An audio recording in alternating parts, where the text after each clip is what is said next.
All right, y'all, coming at you with another video here. So my clients that I showed the property tour to, that I actually highlighted in the last YouTube video, those folks decided that they want to write an offer. So now it's time to draft up an actual offer. Today is the next day. So what I did is when I got home, I downloaded those videos into a software called BombBomb, and then I sent those over to my clients who are on a different time zone. They're actually on a European time zone. So they're much farther ahead. So by the time I got back, put those videos in CapCut and sent it over via BombBomb. It was pretty late for them, but they just reviewed it this morning. Today's Sunday morning. And they said, hey, we really like that property and we want to go ahead and move forward with drafting up an offer. So I'm going to go ahead and walk you guys through the next steps and what that looks like for me specifically. So I operate my business a little bit different. I do have a full-time staffed assistant, so she helps me with a lot of the admin and paperwork type of stuff so that I can focus on showing the house, client interaction, all the fun stuff. And then she can kind of help operate some of the back-end systems. So I'll show you guys what that looks like.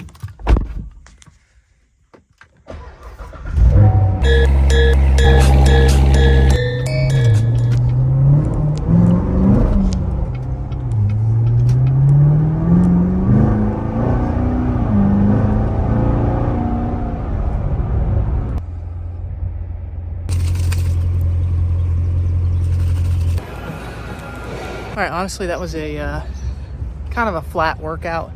It definitely wasn't the greatest, wasn't the worst, but just felt really flat for the entire thing. My pump was kind of meh. I feel like I fasted too long this morning. I had some work that I had to do right away, and then I had a morning meeting that was a couple hours long, so I didn't really get a whole lot of carbs in me. I just had a bagel and then took some pre-workout. So definitely not the best workout, but I'd say 60 to 70% of your workouts aren't going to be the best workouts. You know what I mean? Like, you're going to have relatively few times where your workouts are, 10 out of 10. That's like going to be on special occasion. So you just got to get in there and hit it and be consistent. And that's what counts. Having a bunch of shit workouts is better than having one good workout once a month. So now my clients would like to write an offer, and what I do is I actually have intake forms for pretty much everything, and that is the main way that I convey information over to my assistant. So my assistant handles pretty much all the paperwork, all the admin side of things. So in order to convey information over to her in a organized and concise manner, what I do is I send it over via an intake form, and then she receives that intake form, and that's the information that she needs to populate the actual offer. So I'm gonna go ahead and get this intake form knocked out. It's all registered to like her email, so whenever I send or whenever I fill out the intake form, it's gonna automatically shoot over to her email, and then she can populate the offer. Now, my mindset on the real estate side of things, because I know a lot of other agents that actually write the offers on their own, I'm actually not an advocate of that. My thought process is, if you are a real estate agent that wants to do higher levels of volume and serve more buyers, then you have to outsource some of the more tedious reoccurring tasks. And that's where an assistant comes into play. I know there's a lot of real estate agents that have a hard time letting go, and they also have a hard time feeling like, they're going to take a step back income-wise because they're going to hire an assistant on staff. It's the best decision that you can ever make when you start selling enough homes to be able to justify the salary of an assistant.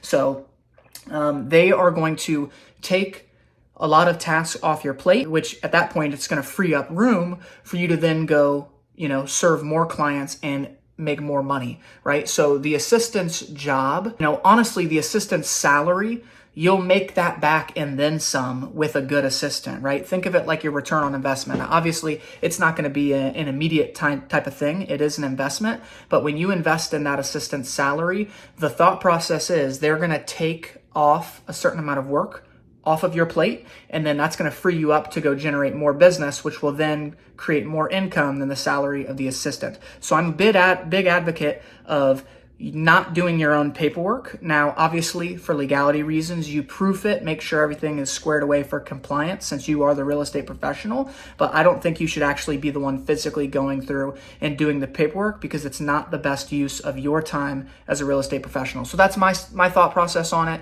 So I just wanted to share that in case any real estate agents are watching this video. So we just wrapped up a meeting with a title company.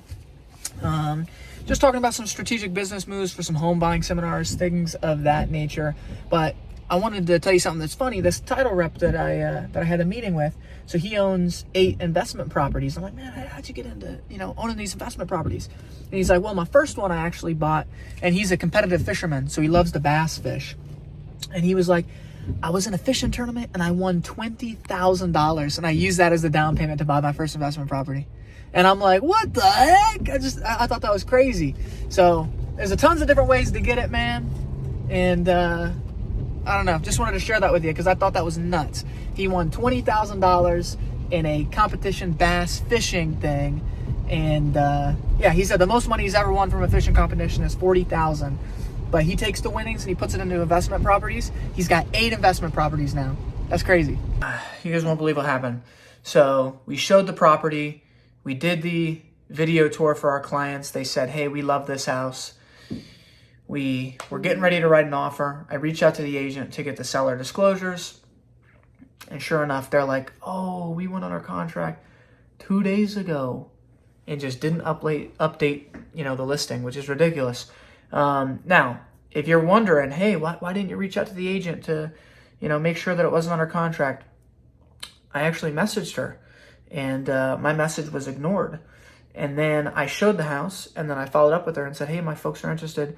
They like to write an offer. But I always message the agents before I show it. And I say, hey, just wanted to verify the house was still fully available before I show it. But they really wanted to see the house. It was an occupied home, and the sellers confirmed the appointment. So I figured, hey, if it's an occupied house, and the sellers confirmed the appointment, which means it's not an automatic go and show, I figured, hey, it must actually be available. And then when I finally was able to get in contact with the agent, she's like, oh yeah, we went under contract already, and was basically super unresponsive. And that stuff's just so frustrating. You know what I mean? Because it puts you in a pickle of, telling the client, oh, hey, I can't show this home. The agent hasn't responded to me. And then also, you go and show it and then you hype them up. And it's just, it's such a frustrating thing, but sometimes this happens in real estate. It is what it is.